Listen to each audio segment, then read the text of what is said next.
7:29 de la mañana, le doy la bienvenida a este espacio al economista Fausto Ortiz, analista económico, exministro de Finanzas. Gracias por acompañarnos, bienvenido. ¿Cómo está, Liz? Buenos días, saludos cordiales. Analizar algunos temas, quiero empezar por algo dicho ayer en una entrevista radial por el presidente de la República. Él decía que no habrá una reforma tributaria para el 2025, pero ¿realmente es posible eso cuando el país año a año hace una reforma o necesita de una reforma? Y más aún considerando que hay impuestos que este 2024 se cobraron y que el próximo no estarán, o también ciertas decisiones como la condonación de algunas deudas, por ejemplo. ¿Qué va a pasar en ese sentido? Sí, bueno, hay que estar ubicados, ¿no? en el momento en que lo dice. Estamos a inicios del periodo electoral, el 5 de enero arranca el periodo electoral, el 9 de febrero es la primera vuelta, y entonces es como complicado decir y lanzar algo de incertidumbre en el sentido de que vamos a hacer una reforma tributaria, que es lo que dijo el ministro de Finanzas la semana anterior. Entonces la gente no sabe qué nuevos impuestos vendrán, a quién le afectará, me complicará el empleo. Entonces el presidente, en el ámbito de la campaña política, prefiere decir no vamos a hacer nada en estos días, y luego quizás ya el que resulte electo tendrá que evaluar si hace alguna reforma o no. Pero no afecta más quizás ese cambio de discurso, porque bien usted señala, el ministro de Finanzas incluso hace algunos días habló de una reforma tributaria para de aquí a 20 años, y ahora el presidente dice no habrá, es una contradicción entre los dos funcionarios prácticamente. Sí. Hay que estar también claros que estamos dentro de un marco, de un acuerdo con el Fondo Monetario, y el acuerdo con el Fondo Monetario señalaba que había que hacer algunas correcciones, sobre todo en el tema de lo que se llama el gasto tributario, que es aquello que el gobierno cobra y devuelve, o aquello que el gobierno expresamente decide no cobrar, digamos, que es el IVA en alimentos, IVA en bebidas, que son cosas en medicinas.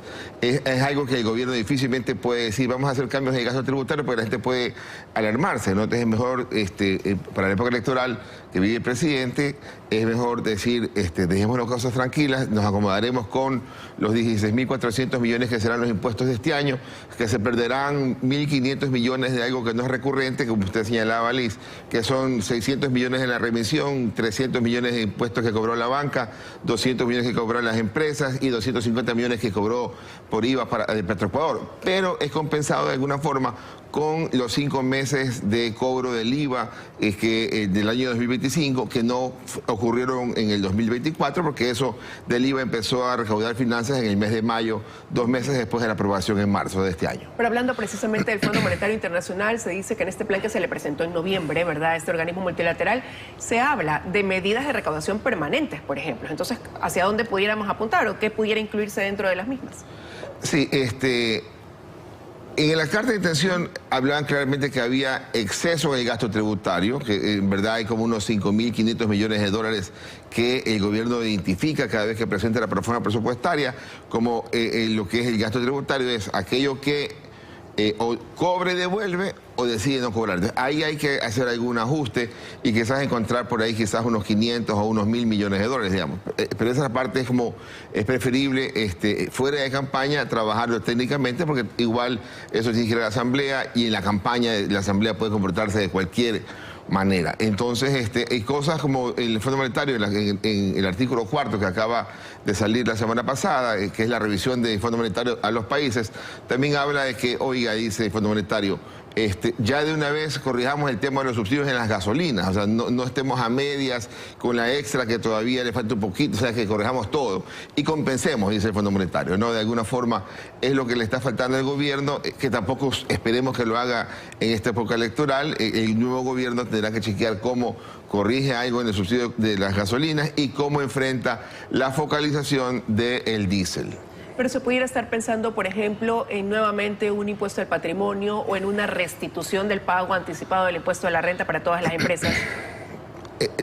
Sí, el impuesto por una sola vez, ¿no? Por esta sola vez y no más, es lo que nos ha ocurrido en los últimos años frecuentemente, y entonces sale esa máxima que dice que no hay nada más permanente que aquí algo temporal, digamos. Está ocurriendo todos los años y están pegándole de diversas maneras con diversas excusas.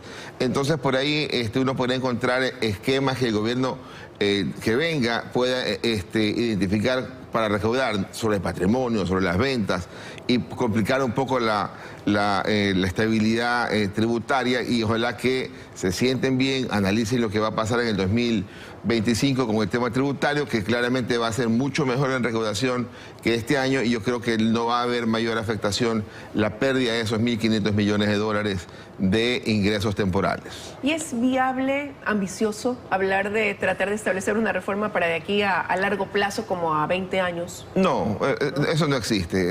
Estamos hoy día con un déficit fiscal en el 2023 de 5.500 millones de dólares. Para este año el número del Ministerio de Finanzas es 4.700, mi número es de 4.500, el del Fondo Monetario es mucho más bajo.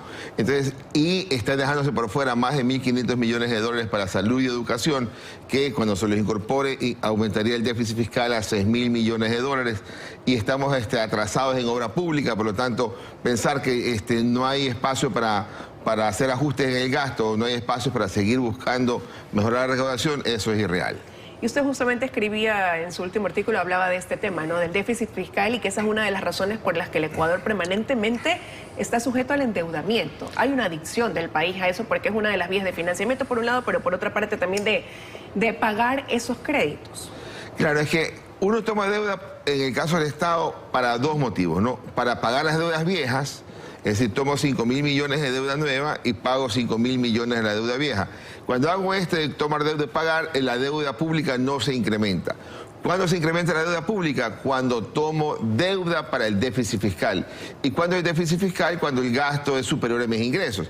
Entonces, eso es lo que hemos tenido a la vuelta de los últimos 15 años. Siempre el déficit fiscal, a veces un poco más alto, a veces un poco más bajo, pero no hay forma de que la deuda caiga, porque para que la deuda caiga, debo tener más ingresos que gastos, y eso no tenemos. Entonces, ¿qué le toca al gobierno? ¿En qué puede trabajar?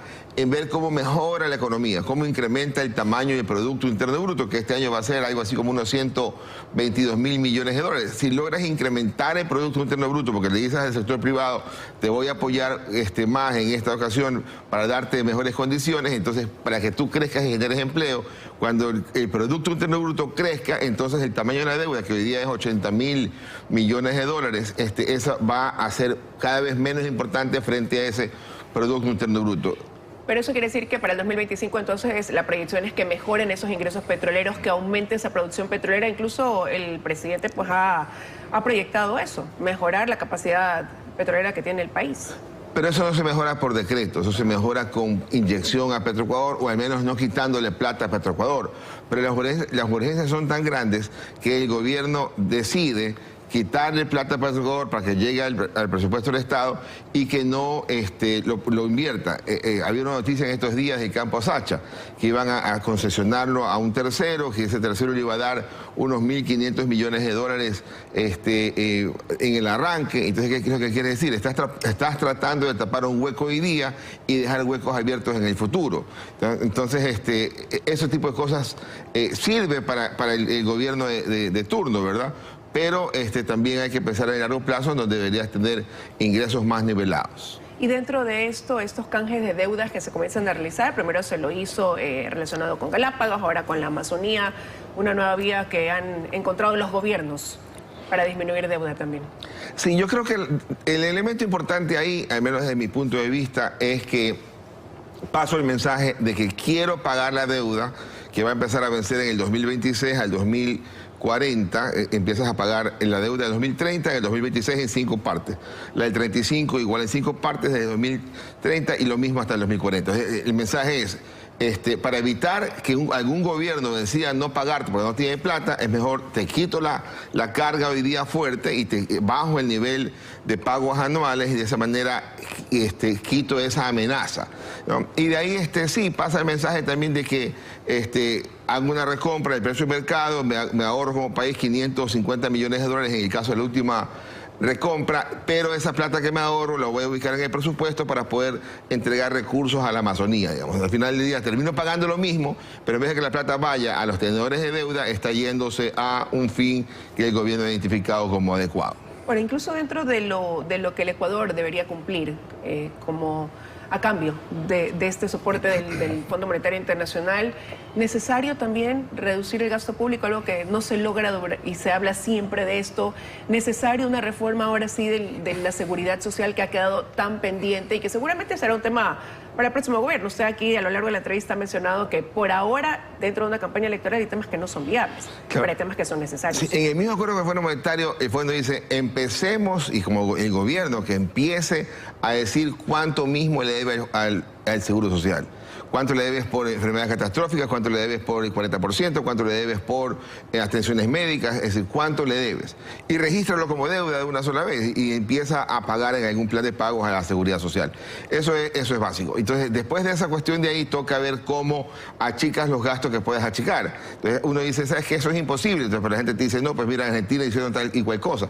Entonces, sí, quizás hay espacio para buscar recortes de gastos en algunas dependencias que seguramente habrá exceso de personal, exceso de gasto, pero hay que trabajar en los dos lados, ¿no? Mejorando los ingresos y tratando de controlar esos gastos y ojalá disminuirlos. Ahora, ¿cómo se proyecta? ¿Pudiera haber un crecimiento de la economía también en este 2025, mejorar ese panorama en relación a cómo estamos cerrando el 2024?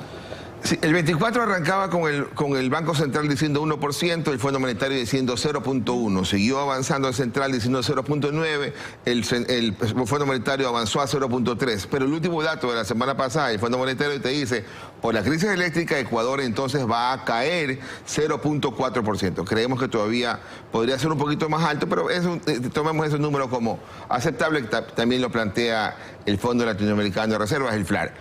Y el 2025, ahí sí hay coincidencia de todo el mundo, es de que después de un año malo viene un rebote.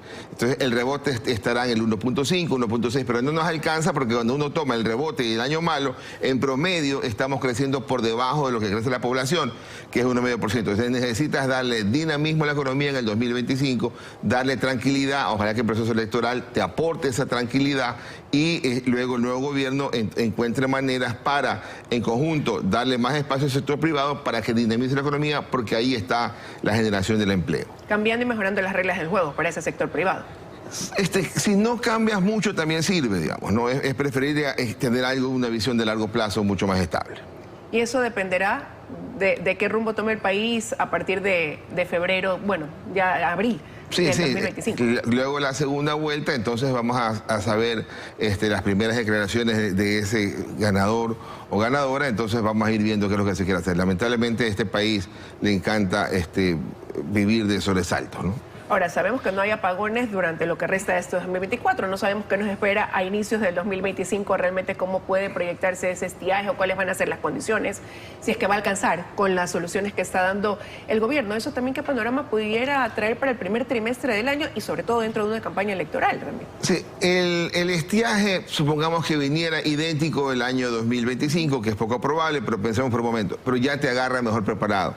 Al gobierno con una mejor respaldo, a las empresas con mejor respaldo y hasta los hogares con mejor respaldo. Por lo tanto, el impacto en el 2025, consecuencia de potenciales apagones, va a ser menor. O sea, es decir, la gente va a poderse acomodar a esa realidad y puede trabajar de mejor forma. Y el 2025 hay espacio para que además del rebote, pudiera haber una buena acción política, un buen norte político, un buen mensaje político para poder generar crecimiento, empleo, que es el importante. El empleo es crítico y hay problemas coyunturales, por momentos la inseguridad, por momentos la electricidad, pero de largo plazo es el empleo el que hay que trabajar. Gracias, economista, por habernos acompañado esta mañana aquí en 24 horas. Con gusto, Luis. Que tenga un buen día.